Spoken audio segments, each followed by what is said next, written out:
جو کچھ کرتے ہیں اللہ کرتے ہیں. زمین کا ایک پتا بھی اللہ کی مرضی کے بغیر نہیں ہل سکتا. ایک پتا جب درخت سے ٹوٹتا ہے وہ کتنی سلوٹیں اور کتنی کروٹیں بدل بدل کر زمین کی تہ کو لگتا ہے، اللہ کو وہ بھی معلوم ہے.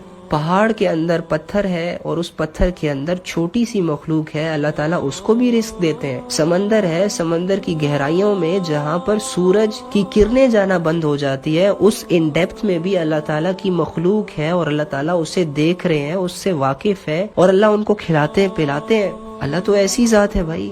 تمہارے دلوں میں کیا چل رہا ہے، تمہاری سوچ میں کیا چل رہا ہے، تم نے آج کیا کیا، تم بھول گئے لیکن اللہ نہیں بھولتا. اللہ کو دل کے حالات پتہ ہے، تمہارے ایک ایک بات کا، تمہارے ایک ایک سوچ کا، تمہاری ایک ایک خیالات کا، کنورسیشن کا، موبائل میں لکھے گئے میسیجز کا، لوگوں کی پوسٹوں پہ کیے گئے کمنٹس کا، لوگوں سے ان باکس میں وہ میسیجز جو تم لوگ اپنے بھائیوں سے، بہنوں سے، ماؤں سے چھپاتے ہو. یقین کرو اللہ تو وہ بھی جانتا ہے. وہ کالز پہ باتیں کرنا جو چھت پہ جا کر تنہائی میں کی جاتی ہیں، اللہ وہ بھی جانتا ہے.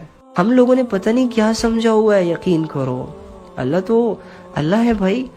تو اللہ ہی کی مرضی سے سب کچھ ہوگا، لیکن اس کا یہ مطلب تو نہیں ہے کہ ہم گناہ کر رہے ہیں تو وہ بھی اللہ کی مرضی سے کر رہے ہیں. اللہ نے ہمیں اختیار دیا ہے، راستے بتائے، حق بتایا، شیطان کا تعارف کروایا، جنت کا تعارف کروایا، جہنم کا تعارف کروایا، اختیار ہمیں دے دیا. کیا کیا؟ اختیار ہمیں دے دیا کہ میرے بندے تو دنیا کی زندگی میں دو راستوں کو فیس کرے گا. ایک راستہ تمہیں جہنم کی طرف لے کے جائے گا، ایک راستہ تمہیں جنت میری رضا کی طرف لے کے آئے گا. تو میرے بندے میں تمہیں صرف اتنا اختیار دیتا ہوں کہ تو اپنی مرضی سے جہاں چاہے جائے، جہاں چاہے جائے.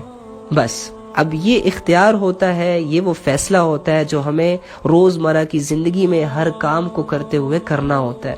نماز کا وقت ہے لیکن میں یہاں پر مجھے ٹیسٹ بھی ملا ہے، میں نے اسائنمنٹ بھی لکھنی ہے. اب ڈیسائیڈ تم نے کرنا ہے میرے بندے، تو اسائنمنٹ میں ہی لگا رہے یا نماز پڑھے.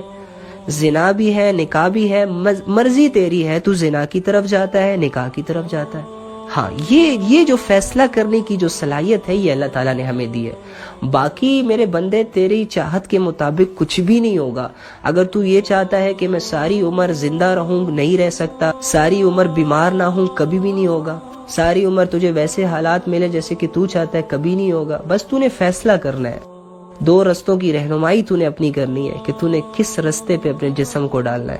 اور ہاں، نیک رستے میں تیرا ساتھی ہوں، برے رستے میں شیطان تمہارا ساتھی ہے جو تمہارا کھلا دشمن ہے.